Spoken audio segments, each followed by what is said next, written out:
First orientalism. Orientalism வந்து யார் வந்து ப்ரப்போஸ் பண்ணுறாங்க அப்படின்னா, எட்வர்ட் சயர் வந்து ப்ரப்போஸ் பண்ணுறாரு. இவர் எப்போ பிறந்தார் அப்படின்னா, நவம்பர் 1 1935 பிறந்திருக்காரு. டைடு வந்து 24 செப்டம்பர் 2003 தான் வந்து இறந்திருக்காரு. Was a professor of English literature at Columbia யூனிவர்சிட்டியில் வந்து ப்ரொஃபஸர் ஆஃப் இங்கிலீஷ் லிட்ரேச்சராக இருந்திருக்காரு. And then public intellectual and founder of the academic field of post-colonial studies. post-colonial ஃபவுண்டராகவும் இவர் இருந்திருக்கார். யார் அப்படின்னா எட்வர்ட் சயர் இருந்திருக்காரு. எங்கே பிறந்திருக்காரு அப்படின்னு பார்த்தோம்னா, பாலஸ்தீனா அமெரிக்கன் மேனிட்டரி பாலஸ்தீன், அதில் வந்து அவங்க பார்ன் இன் மேனிட்டரி பாலஸ்தீன், அங்கே வந்து பிறந்திருக்காரு.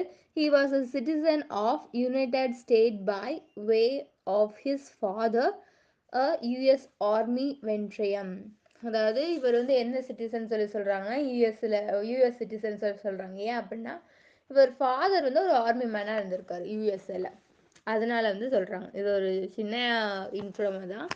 அதுக்கடுத்து நம்ம ஓரியன்டலிசம் அப்படின்னு பார்த்தோம் அப்படின்னா, ஓரியன்டலிசத்தை என்னன்னு சொல்கிறாங்க அப்படின்னா, orientalism stepping stone of post colonial theory அப்படின்னு சொல்லி சொல்கிறாங்க. இதுனா என்ன அப்படின்னா, orientalism is a represent of Asia in stereotype way that is regarded as a embodying and a colonist attitude அப்படின்னு சொல்கிறாங்க. அதுக்கப்புறம் orientalism and post colonialism. Orientalism first இந்த லாட்டினில் ஆரிஜின் ஆச்சாலும் இது வந்து எங்கேருந்து இதை எடுத்திருக்காங்க, எந்த ஸ்டடீஸ், எந்த கிரிட்டிக்கல் டேர்ம்ஸ் எந்த எடுத்திருக்காங்க, எங்கேருந்து ஆரிஜின் ஆயிருக்கு அப்படின்னு நம்ம பார்த்தோம் அப்படின்னா, காலனிசம் அண்ட் போஸ்ட் கலோனியலிசம் அதுலேருந்து தான் இவங்க வந்து ஓரியன்டலிசம் வந்து ஆரிஜின் ஆயிருக்கு, அப்படி அங்கேருந்து தான் வந்திருக்கு அப்படின்னு சொல்லி சொல்கிறாங்க.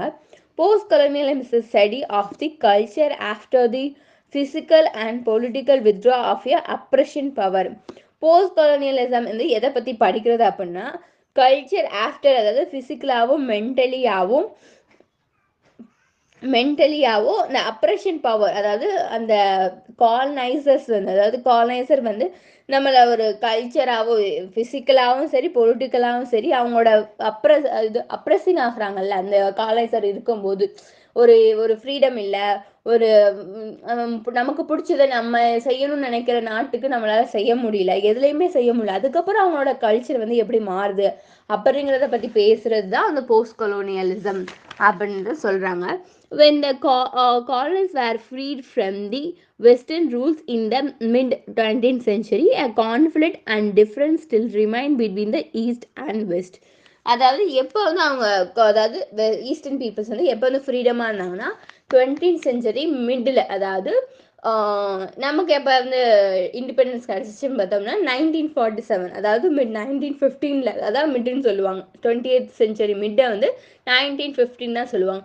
அப்போ வந்து இந்த காலனைசர்ஸ்லாம் வந்து இவங்களுக்கு வந்து நம்ம விட்டுட்டு, அதாவது சுதந்திரம் கொடுத்துட்டு நமக்கு போயிட்டாங்க, நீங்கள் சுதந்திரமாக இருங்க அப்படின்னு சொல்லிட்டு போயிட்டாங்க. அப்போ நம்ம ஃப்ரீயாக ஆரம்பிச்சிட்டோம். அதாவது 20th செஞ்சுரி மிட் 1915 வந்து நம்ம வந்து சுதந்திரம் நம்ம வந்து ரூல் பண்ண ஆரம்பிச்சிட்டோம் அப்படின்ட்டு சொல்ல வராங்க.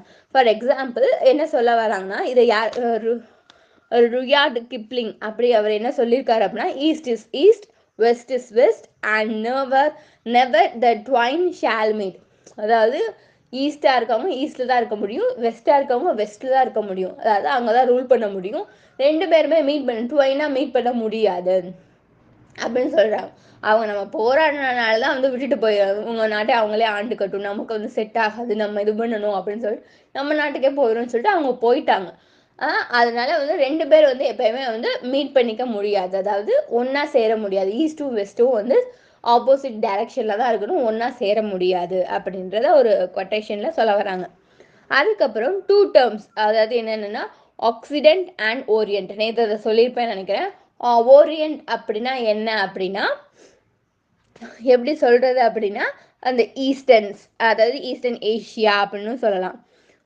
ஆக்சிடென்ட் அப்படின்னா வெஸ்ட், ஆக்சிடென்ட்னா வெஸ்ட், ஓரியன்ட்னா ஈஸ்ட். அதாவது the term Occident means the West countries, their ideology, their customs and their philosophy of life. அதாவது வெஸ்டர்ன் கண்ட்ரிஸ்லாம் எதுன்னு சொல்கிறாங்கன்னா யூரோப், அமெரிக்கா, ஃப்ரான்ஸ், இதை தான் வந்து ஆக்சிடென்ட் அதாவது வெஸ்டர்ன் கண்ட்ரின்னு சொல்கிறாங்க, அது ஆக்சிடென்ட்னு சொல்கிறாங்க. ஆக்சிடென்ட்லாம் என்ன அப்படின்னு பார்த்தோம்னா, society as considered as a dynamic and innovative. அதாவது அவங்க தான் நம்மளை டாமினேட் பண்ணுறாங்க. இந்த மாதிரி அவங்களோட ஐடியாலஜியாலிட்டியும் அவங்களோட காஸ்டியூமாலிட்டியும் அவங்களோட ஃபிசிக்கல் லைஃப் இப்படி தான் இருக்கணும், லைஃப்பில் வந்து ஒரு மனுஷனானவன் இப்படி தான் இருக்கணும் அப்படிங்கிறதே அவங்க தான் வந்து டிரைவ் பண்ணி நம்மளை டாமினேட் பண்ணுற மாதிரி அவங்க பண்ணுறாங்க அப்படின்றாங்க. அப்புறம் இந்த orient means eastern countries, especially eastern Asia. நம்ம ஈஸ்டர்ல ஏஷியாவை தான் சொல்கிறாங்க. நார்த் அமெரிக்கா வந்து சொல்லுவாங்க, அதுவும் ஏஷியா இருந்ததுக்குள்ளே தானே வரும்.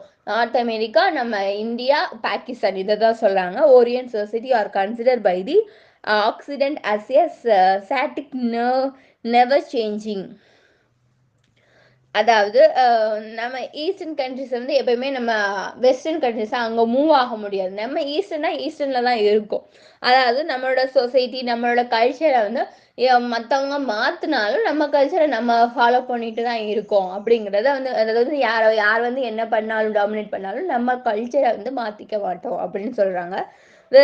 எப்படி ரிலேஷன்ஷிப் அந்த ஆக்சிடென்ட்டுக்கும் ஓரியன்ட்டுக்கும் ரிலேஷன்ஷிப் எப்படி இருக்கும், பிட்வீன் எப்படி இருக்கும் அப்படின்னு பார்த்தோம்னா, relationship of power and dominator. அதாவது அவங்க நம்மளை என்ன பண்ணாங்க, டாமினேட் பண்ணாங்க.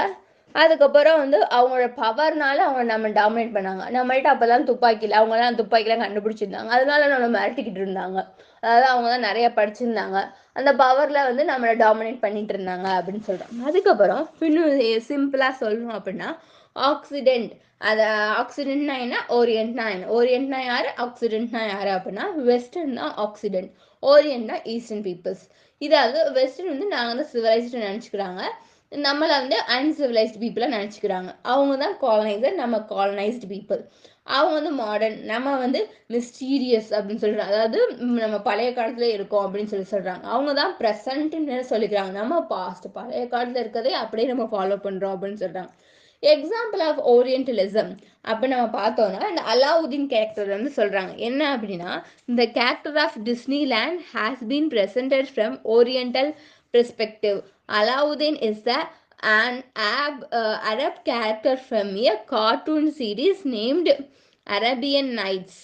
It was the show for children. Consider this remark.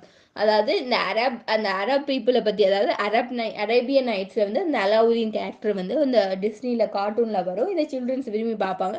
இதில் ஓரியன்டலிசம் என்ன கொட்டேஷன் அப்படின்னா, movies that children watch for enjoyment and pleasure rather then instruction unfortunately leaves a deeper imprint on a fresh, impressionable mind than does on unexacting text books. அதாவது இந்த இதை ஏன் children's பார்க்குறாங்க அப்படின்னா, இதில் வந்து டெக்ஸ்ட் புக்ஸில் இந்த அலாவுதீன் கேரக்டர், இந்த அரேபியன் நைட்ஸ்லாம் இருக்குது. ஆனால் அதில் படிக்கிறத விட சில்ட்ரன்ஸ்க்கு ஒரு ரெஃப்ரெஷ்மெண்ட், ஒரு ஒரு மைண்டுக்கு ஒரு ரிஃப்ரெஷ்னாக வந்து நம்ம டிவியில் பார்க்குற மாதிரி, டிவியில் கார்ட்டூன்ஸில் பார்க்கும் போது தான் அவங்களுக்கு நல்லா என்ஜாய்மெண்ட்டாக இருக்கும் அப்படின்றாங்க.